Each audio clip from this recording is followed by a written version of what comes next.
बर्बरीक के एक बाण से खत्म हो सकता था युद्ध। श्री कृष्ण को क्यों करना पड़ा छल?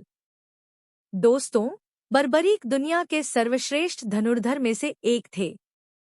बर्बरीक के बाण में इतनी ताकत थी कि वह एक बाण से महाभारत का युद्ध खत्म कर सकते थे।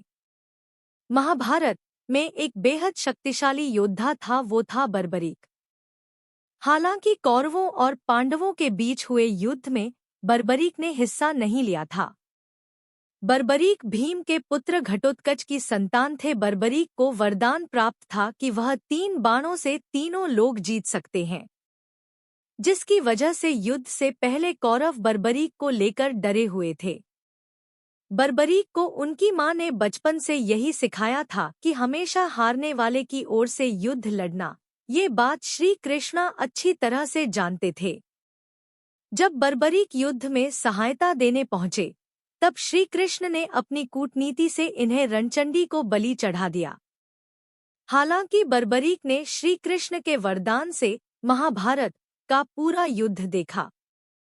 बर्बरीक का कटा सिर अंत तक युद्ध देखता रहा। श्री कृष्ण ने बर्बरीक को कलयुग में पूजित होने का वर दिया था। वर्तमान में बर्बरीक को खाटू श्याम के नाम से पूजा जाता है। दोस्तों, जब बर्बरीक युद्ध भूमि की तरफ से निकल रहे थे, तब ब्राह्मण के भेष में कृष्ण उनके पास पहुंचे। श्री कृष्ण बर्बरीक का मजाक उड़ाकर उन्हें चुनौती देने लगे ताकि वह अपनी शक्ति का परिचय दे। कृष्ण ने बर्बरीक को एक वृक्ष दिखाते हुए कहा कि वह यदि पेड़ के सारे पत्तों को एक ही तीर से भेद देंगे तो वह मानेंगे कि वह शक्तिशाली योद्धा है। बर्बरीक ने श्री कृष्ण की चुनौती स्वीकार की और पेड़ पर तीर चलाया।